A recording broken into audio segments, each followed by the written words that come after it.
Welcome to Penrose Learning, where we make understanding easy.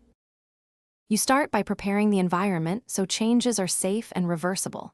First, make sure you're using a child theme or have backups. This prevents updates from wiping your work. Next, create a header image sized for your layout and optimized for web. Smaller than about 200 KB helps load speed.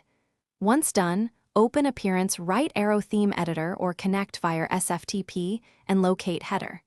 PHP and functions. PHP so you can add code snippets and register support for a custom header. Now you register and display the header so Wordpress knows to manage it.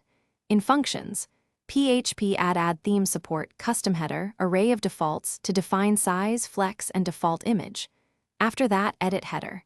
PHP where the site logo or banner sits, use get header image or the custom header markup to output the image, wrap with ESC URL, and proper HTML structure.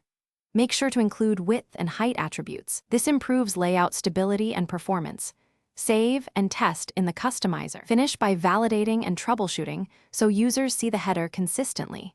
Open Appearance right arrow customize to upload or select your header and preview at different screen widths to confirm responsiveness. If the header doesn't appear, clear WordPress and CDN caches and regenerate thumbnails. Sometimes incorrect sizes block display. If still blank, check PHP error logs and ensure functions. PHP syntax is correct and that the child theme isn't missing the header call. These checks resolve most issues quickly. Thanks for watching. If this was helpful, leave a like and consider subscribing. See you next time.